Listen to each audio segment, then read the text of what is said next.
Thank you so much for tuning in into Champions TV. This is Culture and Christianity.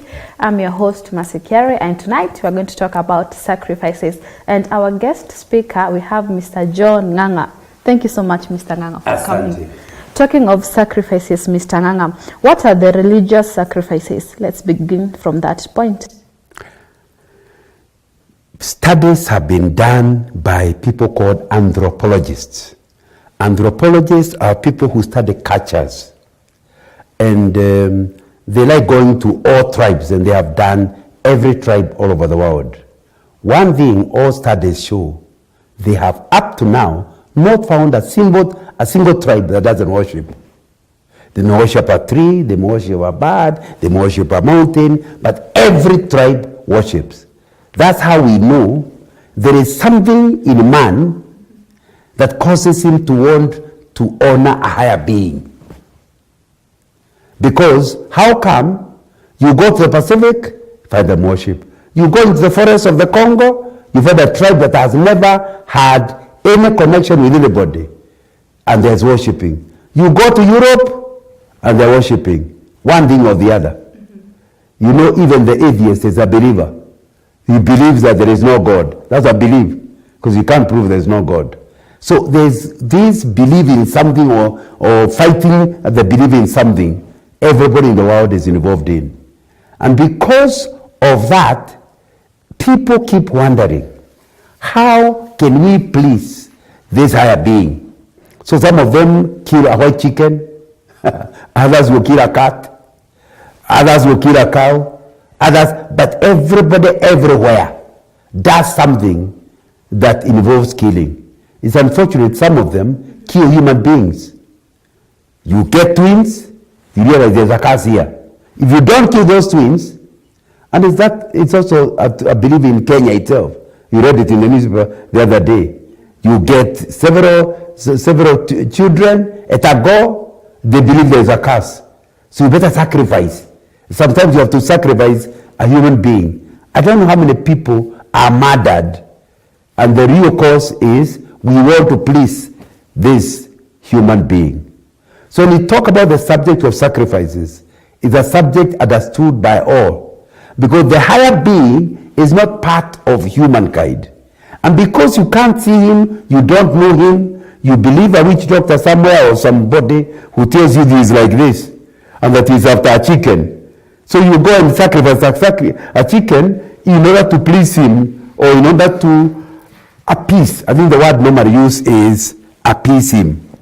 So when we talk about sacrifices, we are talking about that.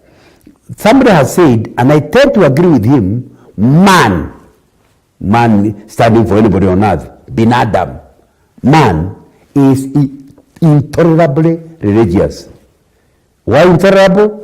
You can't understand. He can't help himself. He will worship. You know, some people say they don't want to believe in God, they end up believing in something worse. But there is an inner desire in humankind to worship something higher. And so you ask, how do you worship? And they feel like, since human beings, when you want to please them, like you want to please your chief, you don't go empty-handed. You normally carry something, a gift for the chief. In the same way, this being, that's a higher being, and I can't see him, then the best way of dealing with him is to also give him something. And so that's what we are talking about when we talk about religious sacrifices. It is looking for ways and means of appeasing God. A God, whichever it is, where you say is a God. And you need to understand that we say that in the traditional system of worship, since they have no evidence of what God wants, they try this, this seems to work. Then it is man seeking to please God. In Christianity, we say it's the other way around. It is God coming down to be a human being to show man how to worship. So from the time Jesus came, as written in the New Testament, we no longer need to wonder, what does God require? He already stated clearly what he requires.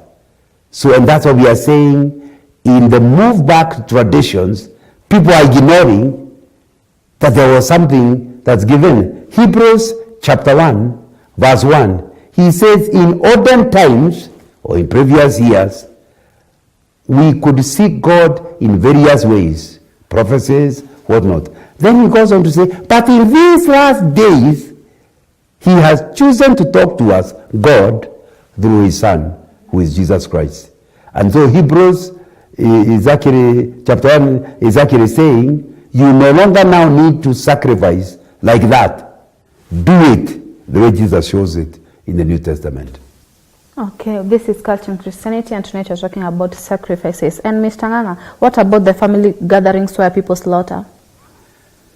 You know, it's a little tricky in the sense that you can slaughter to eat and you can slaughter to worship. And so it becomes tricky. You can't come to a home and find that they are having a ceremony and they are eating meat, and that thing they are sacrificing. You need more information than that. And so it's tricky. The other day, in a wedding process of someone, the people came to the home and they found meat and they were eating the meat. And because it's a Christian home, even the preacher preached. Everyone was happy. Then they said there is something to be done. It was a gurario, the Kikuyu gurario. Then they handed over to an elder. The elder said, now do not be cheated. We never came here for tea. We came for sacrifice. To Gogona. We came for a sacrifice. People are in shock. These are Christians. How can they be involved? You know, he said, bring me the meat for the religious ceremony. And this is a Christian home. So that you cannot assume that because it's a Christian home, the meat offered is meat that is okay. Because the man said, we came here in the morning, we slaughtered as per the rules. Now is the time to get the boy and the girl to follow the procedures of the ceremony, the religious ceremony. So Christians will enter into it, but the non-Christians know the truth. They are involved in worship, ancestral worship. They want the marriage of these two to be okay. But this is what you just came for meat. It's a ceremony. So we really need to be careful in it. One of my friends, he says the best way of finding out whether this is normal, if somebody says you're having a ceremony at home, offer to buy the meat from a butchery and see whether they will agree. Of course, meat in a butchery will be more expensive than slaughtering at home. So they will complain about the extra cost. Say, no, I'll meet the extra cost. But they will not be happy. If the intention is sacrifice, the butchery meat is not adequate because it's not slaughtered as per the rules of religion. A sacrifice is not just cutting qua. There is a process. Each culture, each tribe has a way of doing the sacrifice. That's why if you're a Kikuyu, there'll be a way what you cut, what you don't cut, which meat is eaten by women, which meat is eaten by boys, and how you deal with it.